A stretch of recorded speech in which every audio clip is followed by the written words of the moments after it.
salam alaikum. Alaikum salam. J'aimerais parler de quelque chose que vous mettez souvent en avant, que certains chouyours au XXIe siècle et même au Moyen-Âge mettaient souvent en avant, c'est la raison en islam. Certains vont te dire non, faut faire passer le texte en avant, ou je sais pas quoi. Alors que la raison nous amène à croire au texte. Donc aujourd'hui, que peut-on dire? Quelle est la place de la raison en islam? Le fait qu'on pose cette question montre à quel point en fait il y a un gros problème chez nous. C'est plein de choses comme ça, je parlais de ça tout à l'heure, des oppositions factices qui ne servent que des combats idéologiques. Dieu ou l'homme, la religion ou la foi ou la raison, le cœur ou l'esprit, les hommes contre les femmes, la loi de Dieu contre la loi des hommes, des oppositions stupides comme ça qui ne veulent...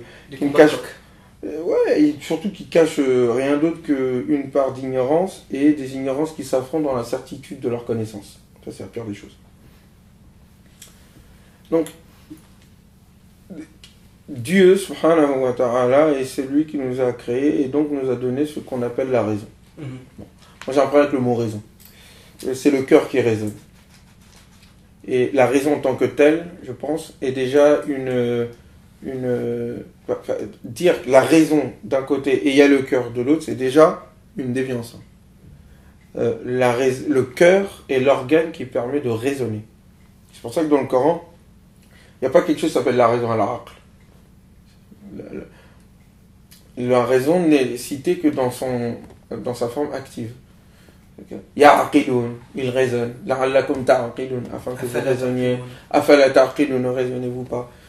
Et ceux qui raisonnent en homme, c'est le cœur. Et le fu'ad, ce sont les perceptions. Donc je reviens sur le propos. Si on entend par le mot raison cela, de manière générale, Dieu nous ayant donné les capacités de raisonner, ne peut pas nous envoyer un enseignement qui contrevient à cette capacité-là. Il n'y a pas de contradiction entre la révélation de Dieu et la création de Dieu. Mais pourquoi t'entends certaines personnes, certains frères dans la philosophie qui te disent non, si nous les musulmans jouons sur le terrain de la raison, ben c'est jouer sur le terrain des athées. Mais ça ne veut rien dire. C'est pas ça. Les athées, en fait, la raison n'appartient ni aux athées ni aux croyants. Le problème, c'est qu'on a confondu la raison avec la manière particulière dont certains se le sont appropriés. C'est-à-dire, il y a des gens qui renient Dieu et ils disent c'est au nom de la raison. Mais il ne faut pas leur abandonner la raison. Moi, c'est au nom de ma raison que je dis qu'il y a Dieu. Donc, mais comme ils ont utilisé la raison comme un moyen idéologique pour défendre leur position, nous, on va utiliser en contradiction avec eux la révélation, en disant la révélation est contre la raison telle que eux le prennent. Non, ça c'est des débats stupides. Et eux vont dire, nous on est contre la révélation telle que les religieux le disent. Non, la révélation n'appartient pas aux religieux. Comme la raison n'appartient pas aux non-religieux, à ceux qui n'ont pas la foi. Et donc, de ce fait, la raison sert à comprendre la révélation et la révélation sert à orienter la raison.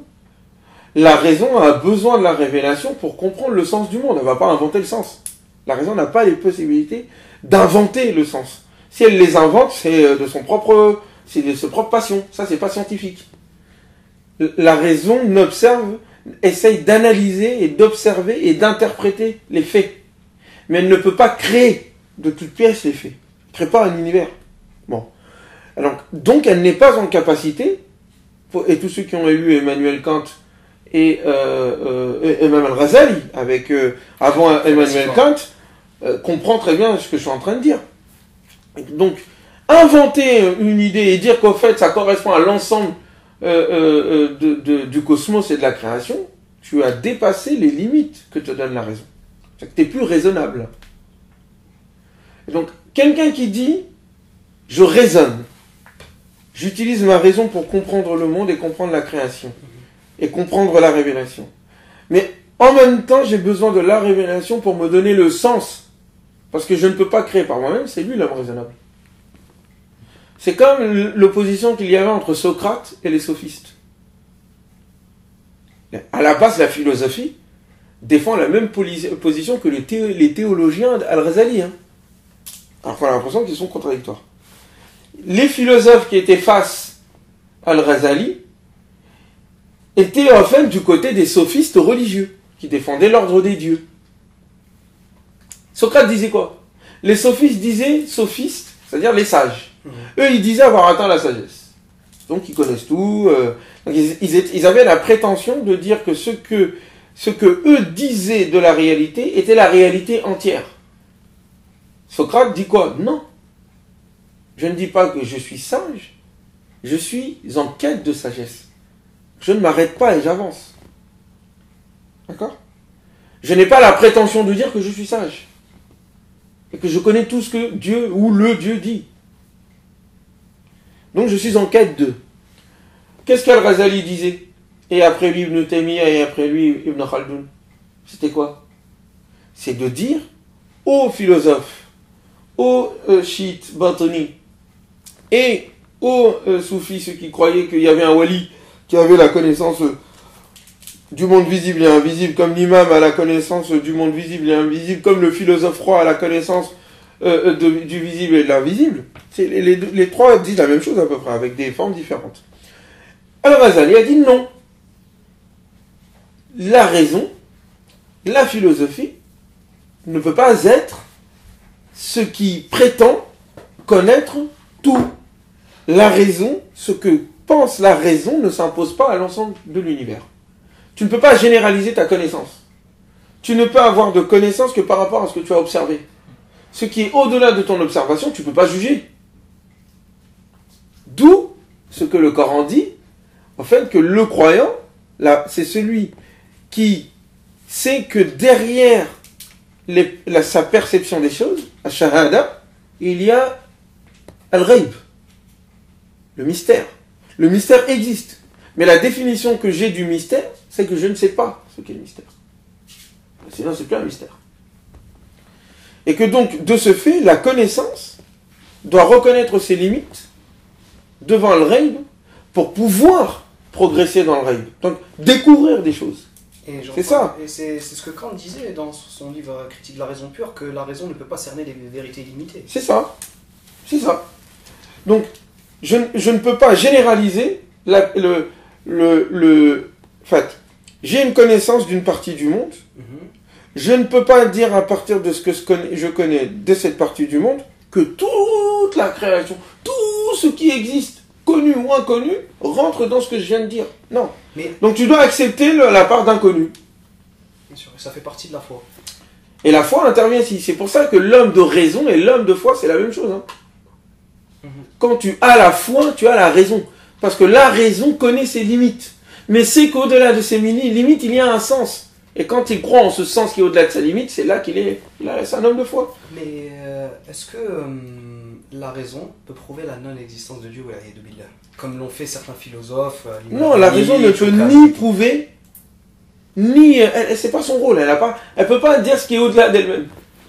Donc c'est un élément de foi. Il y a des indices qui montrent que Dieu existe et qui rendent nécessaire l'existence de Dieu. Ça, la raison peut le prouver.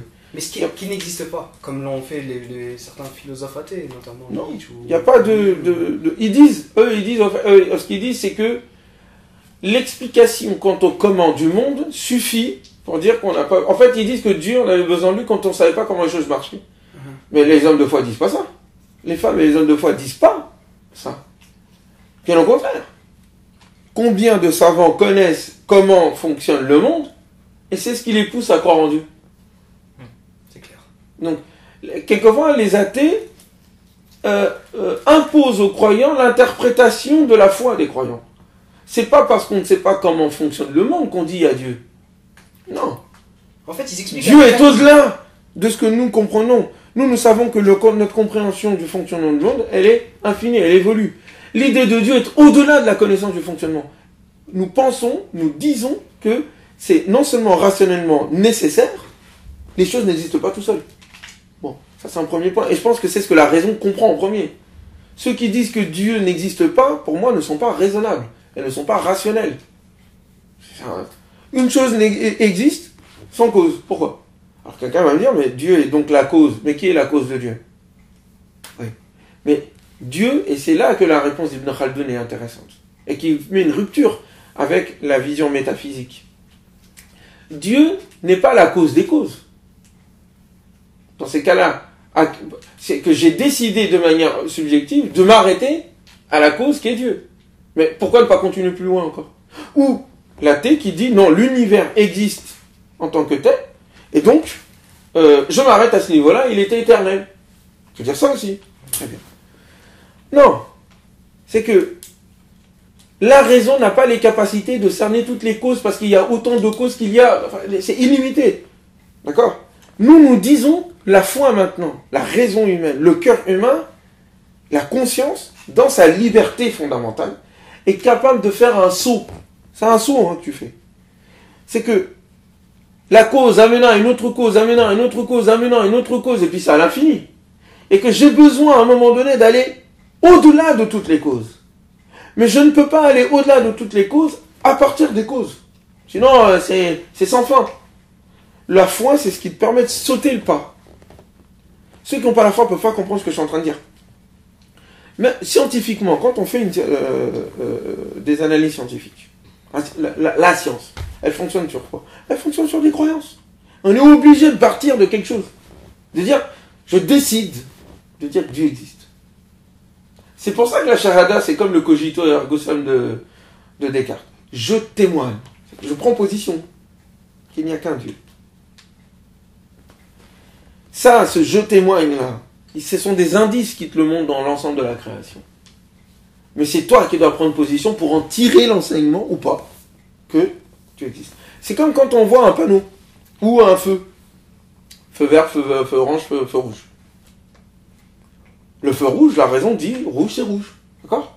Alors on peut rentrer dans les détails, le rouge est composé de telle couleur par rapport à l'inclination de la lumière ou je ne sais pas quoi. J'ai oublié d'ailleurs les formules qui permettent d'expliquer l'origine des couleurs. Bref, c'est pas grave. Mais dire que le rouge signifie que je m'arrête dans ma voiture, c'est pas rationnel ça. Il n'y a rien dans le rouge qui te dit que c'est ça. Ça peut être ça ou pas. C'est qu'on a tous décidé à un moment de dire que rouge, ça veut dire on s'arrête. Le sens que tu as donné au rouge, là, il n'est pas issu, il n'est pas déterminé, c'est pas une loi. C'est toi qui l'as créé. Et donc tu as foi, c'est ta foi, en le fait que le rouge signifie arrête, que tu t'arrêtes et que tout le monde s'arrête. Quand on fait de la science et qu'on étudie le monde, on part du postulat et de la foi que la raison est capable de comprendre la nature. Sinon, tu partirais pas en quête du sens de la nature. On est d'accord ou pas? C'est un élément de foi. La science a besoin de partir de cette foi-là pour avancer. Mais la science ne peut pas prouver qu'elle a raison sur cette question. Il y a quelque chose qui est avant la science. C'est avant la science et c'est après la science, ça s'appelle la foi. Donc la révélation vient orienter cette nécessité de l'homme d'avoir foi en quelque chose pour pouvoir fonctionner. Et donc au lieu que cette foi soit le fruit de ta passion, ton imagination, tes élucubrations, le divin vient te dire non, le sens c'est ça. Donc, et ça oriente ta raison. Donc ici, c'est comme l'exemple d'Al-Razali d'ailleurs. Opposer le soleil à mes yeux, c'est stupide. Sans le soleil, je ne peux pas voir. Mais sans mes yeux, je ne peux pas voir non plus. Sans le soleil, est-ce que tu peux voir? Sans le soleil, non. C'est le soleil qui te montre le sens. Oui. D'accord. Tu vois, tu te balades et tout, tes yeux regardent, mais s'il n'y a pas de soleil, tu vois rien. Très bien. Mais si tu dis, non, comme le soleil est brillant, je n'ai plus besoin de mes yeux. Est-ce que tu peux voir quelque chose? Ah non. Ben, c'est exactement ce que les religieux et les athées font. Il y en a un, le soleil de la révélation, ils disent on n'en a pas besoin, mes yeux suffisent, mais ils sont dans l'obscurité, donc ils ne voient plus. Ils ne voient plus où aller. Et d'autres disent, non, le soleil il est trop puissant, les religieux, donc j'éteins mes yeux, j'éteins ma raison. Mais toi aussi, tu as un aveugle. Tu vois rien du tout. Il faut les deux. Et les deux ne s'opposent pas. Ils se complètent. Ils se complètent. Ça va ensemble. Et seul un fou, et il y a beaucoup de fous sur Terre, osent opposer le soleil et les yeux.